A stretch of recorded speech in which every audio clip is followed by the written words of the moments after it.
नमस्कार दोस्तों, the exam care में आप सभी का स्वागत है। आइए हम स्टार्ट करते हैं बाल विकास और शिक्षा शास्त्र से टॉप 30 क्वेश्चन। ठीक है, जिसे चाइल्ड डेवलपमेंट एंड पेडागोजी भी कहा जाता है। तो इससे देखिए सीटेट के एग्ज़ाम में 30 क्वेश्चन पूछा जाता है। तो आज से हम डेली 30 क्वेश्चन प्रैक्टिस सेट के रूप में करेंगे। तो सीटेट से जितने भी सब्जेक्ट हैं इसमें प्राइमरी लेवल या फिर जूनियर लेवल दोनों के लिए पेपर 1 और पेपर 2 के लिए जो CDP है हमारा CDP, उसका हम प्रैक्टिस सेट डेली करेंगे। ठीक, तो देखिए आप सभी का पेपर जो है वो 21 जनवरी 2024 को होने जा रही है। तो आप सभी लोग हमारे वीडियो के साथ आखिरी तक बने रहिए, जिससे कि सभी इम्पोर्टेंट क्वेश्चन समझ सकें और जो भी नहीं आ रहे होंगे उसको याद कर लीजिएगा। ठीक है, तो आइए हम अपना प्रैक्टिस सीरीज स्टार्ट करते हैं CDP का। क्वेश्चन नंबर फर्स्ट, बच्चे की बुद्धि लब्धि 90 से 110 के मध्य है, वह है। तो इन चारों में से देखिए कौन सा ऑप्शन हमारा सही होगा। इसका राइट आंसर है 90 से 110 के मध्य अगर हमारा बुद्धि लब्धि होता है तो वो हमारा सामान्य बुद्धि कहा जाता है। ठीक, ये ऑप्शन सही हो जाएगा। आते हैं नेक्स्ट में। क्वेश्चन नंबर 2, बच्चे के लिए निःशुल्क एवं अनिवार्य शिक्षा का अधिकार अधिनियम कितने वर्ष के बच्चे के लिए लागू है। तो कितने वर्ष के बच्चे के लिए लागू है, तो इसका राइट आंसर हो जाएगा ऑप्शन नंबर ए, 6 से 14 वर्ष के बच्चों के लिए लागू है क्या, निःशुल्क एवं अनिवार्य शिक्षा। आते हैं नेक्स्ट क्वेश्चन पे। क्वेश्चन नंबर 3, एक बच्चे की बुद्धि और विकास के अध्ययन की सर्वाधिक अच्छी विधि कौन सी है। तो कौन सी है इसमें से, इसका राइट आंसर हो जाएगा थर्ड का ऑप्शन नंबर सी, विकासीय विधि। जो विकासीय विधि है वो हमारा बच्चे की वृद्धि और विकास के अध्ययन की सर्वाधिक अच्छी विधि है। ठीक, आते हैं नेक्स्ट क्वेश्चन पर। क्वेश्चन नंबर 4, गार्डनर ने 7 बुद्धि का अधिमान निर्धारित किया, इनमें से कौन सा सही नहीं है। तो नहीं पे एग्जाम में ज़्यादातर ध्यान दिया करिए, कौन सा सही नहीं है वो हमें बताना है। तो उन्होंने देखिए जो हमारे इसमें राइट आंसर हो जाएगा वो ऑप्शन है बी, भावनात्मक बुद्धि के बारे में गार्डनर ने नहीं बताया है। ठीक, ये सही नहीं है, इसलिए हमारा क्या हो जाएगा, ऑप्शन बी सही है। आते हैं नेक्स्ट क्वेश्चन पे। क्वेश्चन नंबर 5, यदि एक बच्चे की मानसिक आयु 5 वर्ष तथा वास्तविक आयु 4 वर्ष है तो उस बच्चे की बुद्धि लब्धि क्या होगी। तो देखिए इसका एक फार्मूला होता है, जो बुद्धि लब्धि होती है ये कैसे निकाला जाता है। तो उसका जो मानसिक आयु है कितना, 5 वर्ष, उसको लिखेंगे। इसकी वास्तविक आयु कितनी है, 4 वर्ष है। 4 का डिवाइड करेंगे और मल्टीप्लाई बाई 100 कर देंगे, गुणा। ठीक, तो 4 का डिवाइड कर लेते हैं यहाँ पे, कितनी बार जाएगा, 5 बार। 4 दूनी 8, 4 पचे 20। अब 25 का जो मल्टीप्लाई है, गुणा है, ये 5 में कर देंगे तो आपका आंसर मिल जाएगा। क्या मिलेगा, बुद्धि लब्धि। तो 25 पंजे कितना हो गया, 125। तो ऑप्शन ए हमारा क्या हो जाएगा, सही। ठीक, आते हैं अगले क्वेश्चन पर। क्वेश्चन नंबर 6, मनोविज्ञान शिक्षा का आधारभूत विज्ञान है, यह किसने कहा है। तो ये देखिए किसने कहा है, तो इसका राइट आंसर हो जाएगा ऑप्शन नंबर बी, स्किनर ने ये कहा है कि मनोविज्ञान शिक्षा का एक आधारभूत विज्ञान है। आते हैं नेक्स्ट क्वेश्चन पर। क्वेश्चन नंबर 7, हिंदी अक्षरों को बालक किस आयु में पहचानने लगते हैं। तो जो हिंदी का अक्षर है वो बालक किस आयु में पहचानने लगते हैं। तो 7 का राइट आंसर हो जाएगा ऑप्शन नंबर सी, 5 वर्ष की आयु में। ओके, आते हैं नेक्स्ट क्वेश्चन पर। क्वेश्चन नंबर 8, एलेक्सिया देखिए एक प्रकार का बीमारी है। उस बीमारी में क्या होता है कि इसका राइट आंसर हो जाएगा ऑप्शन नंबर ए, पढ़ने की अक्षमता को ही क्या कहते हैं, एलेक्सिया कहते हैं। कोई बच्चा अगर पढ़ने में कोई चीज़, कौन सी बीमारी है, एलेक्सिया बीमारी है। ठीक, आते हैं नेक्स्ट क्वेश्चन पर। क्वेश्चन नंबर 9, पियाजे की औपचारिक संक्रियात्मक अवस्था किस आयु अवधि तक मानी जाती है। इसमें देखिए जो पियाजे की औपचारिक संक्रियात्मक अवस्था है किस आयु की अवधि तक मानी जाती है। तो 9 का राइट आंसर हो जाएगा ऑप्शन नंबर डी, 11 से 15 वर्ष की आयु को औपचारिक संक्रियात्मक अवस्था माना गया किसके, पियाजे के द्वारा। आते हैं नेक्स्ट क्वेश्चन पर।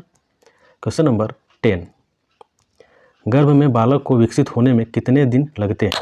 तो देखिए इसका राइट आंसर हो जाएगा ऑप्शन नंबर बी, 280 दिन। ठीक, ये बहुत बार एग्जाम में पूछा हुआ है क्वेश्चन, इंपॉर्टेंट है। आते हैं नेक्स्ट क्वेश्चन। क्वेश्चन नंबर 11, किस मनोवैज्ञानिक ने अपने 3 वर्षीय पुत्र का अध्ययन किया। तो 3 वर्षीय पुत्र का अध्ययन कौन सा मनोवैज्ञानिक था। तो 11 का देखिए राइट आंसर हो जाएगा आपका ऑप्शन नंबर ए, पेस्टोलॉजी ही थे जिन्होंने अपने 3 वर्षीय पुत्र का अध्ययन किया था। आते हैं नेक्स्ट क्वेश्चन पर। क्वेश्चन नंबर 12, 12 बालक का जो विकास है होता है, तो बालक का विकास होता है तो कहाँ से कहाँ तक होता है? तो देखिए 12 का राइट आंसर हो जाएगा ऑप्शन नंबर ए, सिर से पैर की ओर। तो बालक का विकास सिर से पैर की ओर होता है। ठीक, ये भी बहुत बार एग्जाम में पूछा हुआ क्वेश्चन है। आते हैं नेक्स्ट क्वेश्चन, क्वेश्चन नंबर 13, विकास के संबंध में गलत कथन है। तो जो विकास है, डेवलपमेंट, इसमें कौन सा कथन गलत है ये हमें बताना है। तो देखिए एग्जाम में आप लोग क्वेश्चन बहुत अच्छे से पढ़ा करिए, क्योंकि यहाँ पे नहीं और गलत कथन दोनों को एक ही बारे में बात करता है। ठीक, तो 13 का राइट आंसर क्या हो जाएगा? ऑप्शन नंबर ए, विशिष्ट से सामान्य की ओर। तो विशिष्ट से सामान्य की ओर ये कथन क्या है? गलत है। जो गलत है वही हमारा क्या हो जाएगा? सही, क्योंकि हमको क्या बताना था? गलत कथन। बाकी सभी जो कथन है सार्वभौमिक प्रक्रिया है, ये भी सही है। क्या? विकास, विकास दिशा सिर से पैर की ओर है, ये भी सही है। विकास जो होता है वर्तुलाकार गति है, ये भी इसका सही ऑप्शन है। ठीक, अगर यहाँ पे सामान्य से विशिष्ट की ओर होता तो ये भी हमारा सही होता, लेकिन विशिष्ट से सामान्य की ओर नहीं होता है। ठीक, आते हैं नेक्स्ट क्वेश्चन पे, क्वेश्चन नंबर 14, गर्भधान काल की अवस्था नहीं है। तो कौन सी अवस्था जो है गर्भधान काल की अवस्था नहीं है? तो इसका राइट आंसर हो जाएगा ऑप्शन नंबर ए, शैशवा अवस्था। जो शैशवा अवस्था है ये हमारा गर्भधान काल की अवस्था नहीं है। ठीक, क्योंकि हमें यहाँ नहीं बताना था। बाकी डिम्ब, बीजकरण और बूढ़ावस्था ये सभी हमारा क्या है? गर्भधान काल की अवस्था है। आते हैं नेक्स्ट क्वेश्चन पर, क्वेश्चन नंबर 15, मानव जीवन की मनोभौतिक एकता कहलाती है। तो मानव जीवन की मनोभौतिक एकता कहलाती है क्या? तो 15 का हमारा राइट आंसर हो जाएगा ऑप्शन नंबर ए, मन तथा शरीर का विकास। मन तथा शरीर का विकास जो होता है वो मनोभौतिक एकता कहलाता है। ठीक, मानव जीवन की मनोभौतिक एकता। आते हैं नेक्स्ट क्वेश्चन पर, 16। तो क्वेश्चन नंबर 16 में कह रहा है कि गर्भ में सर्वप्रथम निर्माण होता है। तो किसका निर्माण होता है? तो देखिएगा 16 का राइट आंसर हो जाएगा बी, सिर का निर्माण होता है। ठीक, गर्भ में सर्वप्रथम किसका निर्माण होता है? सिर का। आते हैं नेक्स्ट क्वेश्चन में, क्वेश्चन नंबर 17, जन्म के समय शिशु में कितनी हड्डियां होती हैं? तो जन्म के टाइम पे जो हमारा शिशु है उसमें कितनी हड्डियां होती हैं? तो इसका राइट आंसर हो जाएगा ऑप्शन नंबर सी, 270 हड्डियां होती है। आते हैं नेक्स्ट क्वेश्चन पे, तो क्वेश्चन नंबर 18, बालक अपनी माँ को पहचानना प्रारंभ कर देता है।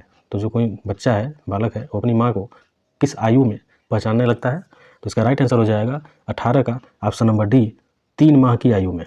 ठीक, जब बच्चा 3 महीने हो जाएगा तो अपनी माँ को पहचानने लगेगा। आते हैं नेक्स्ट क्वेश्चन, क्वेश्चन नंबर 19, बालक के जन्म के समय शिशु के मस्तिष्क का भार होता है। जब किसी बच्चे का जन्म होता है तो उस शिशु के मस्तिष्क का भार कितना होता है जन्म के समय? तो 19 का देखिए राइट आंसर हो जाएगा ऑप्शन नंबर बी, 350 ग्राम सिर का भार होता है जन्म के समय। आते हैं नेक्स्ट क्वेश्चन, क्वेश्चन नंबर 20, कल्पना जगत में विचरण होता है। तो कल्पना जगत में विचरण क्या होता है? तो देखिए किस अवस्था में होता है ये हमें बताना है। तो 20 का राइट आंसर हो जाएगा ऑप्शन नंबर डी, शैशवावस्था व किशोरावस्था। इन दोनों में क्या होता है कि कल्पना जगत में विचरण होता है। ठीक, आते हैं नेक्स्ट क्वेश्चन पर, क्वेश्चन नंबर 21, बालक मुख्य रंगों की पहचान कर लेता है। तो किस आयु में बालक जो है रंगों की पहचान करने लगता है कि ये लाल है, ठीक, हरा है, पीला है। तो रंगों की पहचान किस आयु में होती है बालक के द्वारा, किसी बच्चे के द्वारा? तो 21 का हमारा राइट आंसर हो जाएगा ऑप्शन नंबर ए, 5 वर्ष की आयु में। तो 5 वर्ष की आयु में जब बालक हो जाएगा, बच्चा हो जाएगा, तो रंगों की पहचान करना स्टार्ट कर लेगा। ठीक, आते हैं नेक्स्ट क्वेश्चन पर, तो क्वेश्चन नंबर 22, छोटे छोटे वाक्यों को बोलना तथा 3 पहियों की साइकिल चलाना यह कार्य किस अवस्था में होता है? तो देखिएगा यह कार्य जो है छोटे छोटे वाक्य को बोलना और 3 पहिए की साइकिल चलाना, यह कार्य किस अवस्था में है? तो 22 का राइट आंसर हो जाएगा ऑप्शन नंबर ए, शैशवावस्था में ये क्रिया होती है। ठीक, अच्छे से देख लीजिएगा इसको। शैशवावस्था में वाक्यों को धीरे धीरे बोलना, छोटे छोटे वाक्य में तोड़ के बोलना होता है, और 3 पहियों की साइकिल चलाना भी, ये दोनों कार्य शैशवावस्था में होता है। आते हैं नेक्स्ट क्वेश्चन, क्वेश्चन नंबर 23, निम्न में से किस घटना की ओर बालक सर्वप्रथम आकर्षित होना प्रारंभ करता है? ऐसा कौन सा घटना है जो कि कोई बच्चा या फिर कोई बालक सर्वप्रथम आकर्षित होने लगता है? कौन सी घटना में? तो 23 का देखिए राइट आंसर हो जाएगा ए, प्रकाश। इसका मतलब हो गया जिस तरफ प्रकाश होगा उसी तरफ क्या होगा, बालक सर्वप्रथम आकर्षित होना स्टार्ट हो जाता है। ठीक, आते हैं नेक्स्ट क्वेश्चन, क्वेश्चन नंबर 24, बालक की जिज्ञासा को किया जाना चाहिए। अगर कोई बच्चा है उसके जिज्ञासा को क्या करना चाहिए? दमन कर देना चाहिए, शांत कर देना चाहिए, उत्तेजित कर देना चाहिए या फिर सक्रिय करना चाहिए। तो 24 का देखिए राइट आंसर हो जाना चाहिए बी, शांत करना चाहिए। ठीक, जो बालक की जिज्ञासा होगी उसको क्या करिए? शांत कर दीजिए। ठीक, आते हैं नेक्स्ट क्वेश्चन पर। क्वेश्चन नंबर 25, भारत में बाल विकास की शुरुआत कब हुई? तो भारत में देखिए बाल विकास की शुरुआत हुई है, ये ऑप्शन नंबर ए 1930 में। ठीक, बाल विकास की शुरुआत हुई थी भारत में।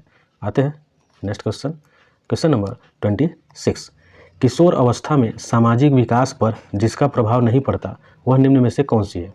तो देखिए जो किशोरावस्था है उसमें सामाजिक विकास पर जिसका प्रभाव नहीं पड़ता, नहीं पे ध्यान दीजिएगा, जिसका प्रभाव नहीं पड़ता वह इनमें से क्या है? तो 26 का हमारा देखिए राइट आंसर हो जाएगा ऑप्शन नंबर सी, असुरक्षा। जो असुरक्षा है इसका प्रभाव नहीं पड़ता। बाकी ये रुचियों में, आवश्यकताएं में, अभिवृत्ति में इनका प्रभाव पड़ता है, असुरक्षा में इसका प्रभाव नहीं पड़ता। ठीक, ऑप्शन नंबर सी हमारा राइट हो जाएगा। आते हैं नेक्स्ट क्वेश्चन। क्वेश्चन नंबर 27, किशोरावस्था में चरित्र निर्माण से जो अवस्था संबंधित है वह निम्न में से है। तो क्या है? तो 27 का हमारा देखिए राइट आंसर हो जाएगा ऑप्शन नंबर बी, आधारहीन आत्मचेतन अवस्था। ठीक, जो आधारहीन आत्मचेतन अवस्था है वो चरित्र निर्माण से अवस्था से संबंधित है। आते हैं नेक्स्ट क्वेश्चन पर। क्वेश्चन नंबर 28, विकास व्यक्ति में नवीन विशेषताएं और योग्यताएं प्रस्फुटित करता है, यह कथन किसका है? तो किसने ये कहा है कि विकास व्यक्ति में, जो विकास है, डेवलपमेंट, विकास व्यक्ति में नवीन विशेषताएं, नई विशेषताएं और योग्यताएं, ठीक, इसका प्रपुष्टित करता है, यह कथन किसका है? तो 28 का देखिए राइट आंसर हो जाएगा ऑप्शन नंबर ए, हरलाक का है। किसका है? हरलाक ने ये कही है। आते हैं next question. Question number 29, question number 29, किशोरावस्था एक नया जन्म है, इसमें उच्चतर और श्रेष्ठतर मानव विशेषताओं का जन्म होता है, कथन किसका है? यह किसने कहा है कि किशोरावस्था एक नया जन्म है, इसमें उच्चतर और श्रेष्ठतर मानव विशेषताओं का जन्म होता है? तो 29 का हमारा राइट आंसर हो जाएगा option number C, Stanley Hall ने ये बात कही है। ठीक, आते हैं नेक्स्ट क्वेश्चन में। क्वेश्चन नंबर 30 देख लेते हैं। किशोरावस्था आदर्शों की अवस्था है, सिद्धांतों के निर्माण की अवस्था है, साथ ही जीवन का सामान्य समायोजन है, यह परिभाषा देने वाले हैं। तो यह परिभाषा किसने दिया है कि किशोरावस्था जो हमारा है यह आदर्शों का एक अवस्था है, सिद्धांत के निर्माण की अवस्था है, साथ ही जीवन का सामान्य समायोजन भी है। यह परिभाषा किसने दिया हुआ है? तो इसका राइट आंसर हो जाएगा हमारा 30 का ऑप्शन नंबर बी, जीन पियाजे ने यह परिभाषा दी है। ठीक, तो देखिए हमारा यहाँ पे 30 क्वेश्चन जो CDP का प्रैक्टिस सेट फर्स्ट है वो हमारा कंप्लीट हो चुका है। आगे भी हम ऐसे ही प्रैक्टिस सेट लाएंगे। सभी हमारे 30 क्वेश्चन के प्रैक्टिस सेट होंगे, जिससे कि आपको एग्जाम में बहुत हेल्पफुल होगा। ठीक, सभी क्वेश्चन जो है प्रीवियस ईयर एग्जाम में पूछे हुए क्वेश्चन है। तो आप सभी लोग वीडियो को पूरा देखा करिए, जिससे कि आसानी से आप क्वेश्चन के पैटर्न को भी समझ पाएँ और उसके भाषा को भी अच्छे से समझ पाएँ। ठीक, तो आज के लिए बस इतना ही। धन्यवाद।